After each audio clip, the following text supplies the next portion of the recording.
Suhu kaget, tapi kemudian tertawa terbahak-bahak, tubuhnya melompat tinggi. Dan kedua palu memadatkan dua bayangan ilusi harimau, menabrak. Tampaknya dalam sekejap, dia bisa menjadi kurus dan ramping dibandingkan dengan siluetnya menghancurkan seperti daging. Pencuri berani. Aku akan mati. Aku ingin menunggu perpisahan. Bahkan jika orang-orang ini tidak sendirian dengannya. Bahkan jika tenaga yang dipimpinnya Suhu tidak sebaik Sekte Abadi Yuan Surgawi saja. Ini tidak akan lagi menjadi masalah saat palunya jatuh. Pada saat kedua palu jatuh, mata Suhu berkilat menyendiri dan belas kasihan yang jauh. Dan dia menyeringai dalam hati. Nak, sebenarnya, aku tahu, bukan kamu yang menipu dunia. Tetapi untuk disalahkan, kamu menyalahkanmu karena gagal hargai kebaikan seseorang, bawa kehancurannya sendiri. Palu ganda jatuh tiba-tiba. Meskipun palu ini, Suhu tidak menggunakan teknik abadi, itu juga merangsang kekuatan abadi secara ekstrim. Yang pertama adalah membunuh Qin Yichen dalam sekejap. Yang kedua adalah untuk menghalangi orang lain, sehingga harta mantan bisa ditempati. Memiliki. Namun, tepat ketika dua palu godam harimau bertemu, saya melihat siluet Qin Yichen, tiba-tiba terpelintir, tidak ada percikan daging dan darah, dan beberapa, hanya jalur gelombang dahsyat yang ekstrim itu saja. Bagaimana situasinya? Mungkinkah Yang Patriarch begitu berani sehingga dia tidak meninggalkan daging? Bahkan jika peralatan luar angkasa hancur, bukankah itu sibuk? Sebagai hasil dari palu ini, Suhu seperti dewa perang, tidak ada yang berani mendekat, bahkan Ni Yuntian dan yang lainnya memilih untuk melindungi sekte yang sama bola-balik. Tapi Suhu sama sekali tidak menyerang empat sisi dengan satu pukulan, mengalahkan kesombongan dan kesombongan musuh dengan satu pukulan. Sebaliknya, Patriark muda, klan dari satu partai, tidak mengenalnya dengan baik, dan setelah beberapa saat, hatinya dipenuhi dengan kengerian. Salah. Tapi saat Suhu berseru, dia mendengar erangan di belakangnya. Suhu tiba-tiba menoleh. Adegan di depannya membuat matanya retak dan dia ngeri. Saya melihat panah darah di depan mata Suhu, yang merupakan busur yang dapat ditarik oleh darah yang berterbangan di leher. Selain makan, ada kepala manusia, dengan mata terbelalak, dengan keengganan dan ketakutan yang mendalam di wajahnya, dan terbang ke udara. Dan tingkat pertama itu adalah pemuda yang sebelumnya mendiskusikan rencana tersebut dengan Suhu, tetapi juga pembangkit tenaga listrik surga abadi. Tapi sekarang, ini adalah tempat yang berbeda. Kepala pria itu terbang tinggi, tercermin di mata semua orang yang hadir. Dan bahkan pembangkit tenaga listrik nomor 100 yang awalnya ingin menembak dan membunuh Sekte Abadi Yuan Surgawi, wajahnya terciprat kabut darah. Melihat Suhu lagi, saya hanya merasa bahwa kepala saya hampir meledak, seperti badai petir, dan bahkan curiga bahwa ini bukan teknik ilusi yang digunakan Qin Yichen untuk melakukan kekuatan roh. Tanda seru. Tanda seru. Namun, rasa dingin yang datang dari mata siluet ramping membuat Suhu menggosok gua es, tetapi dia juga mengerti bahwa ini bukanlah ilusi.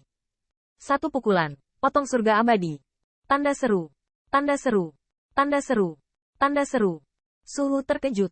Pada saat itu, dia bahkan tidak sadar kembali. Karena di lubuk hatinya, karena pukulan Qin Yichen, dia memiliki banyak ketakutan dan bahkan ketakutan. Anak ini, bukankah hanya ada 3 Heavenly Layer Peak? Bahkan, bukankah seharusnya itu adalah jenis kaki sulaman bunga yang mengandalkan harta karun? Dan suku yang sama dia mati, tetapi pembangkit tenaga listrik surga abadi yang sebenarnya. Selain itu, dari aura pembunuh ganas yang terpancar dari bilah harimau putih, Su harimau dapat merasakan bahwa bilah peri ini tidak lebih buruk dari palu ganda tangannya sendiri.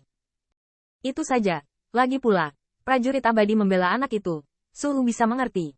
Tetapi masalahnya adalah persepsinya barusan telah dengan jelas mengunci Qin Yichen. Dan bahkan Suhu berpikir bahwa pihak lain berada di bawah paksaannya. Tidak bisa mengelak sama sekali.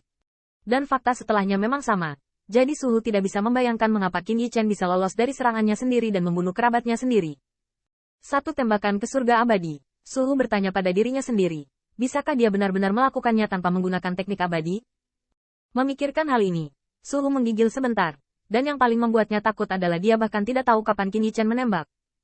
Suhu menebak bahwa apa yang bisa melakukan ini pastilah level teknik abadi. Dan kemungkinan besar itu adalah level teknik abadi.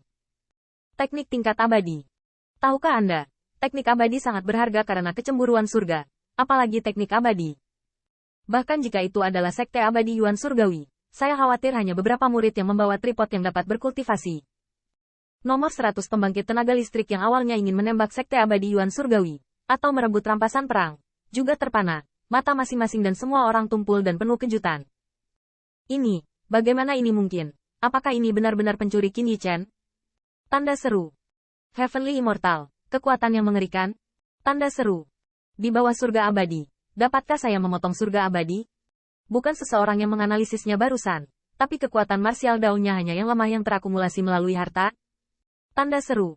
Pada saat yang sama semua orang menghirup udara. Mereka merasakan sedikit kedinginan di leher mereka.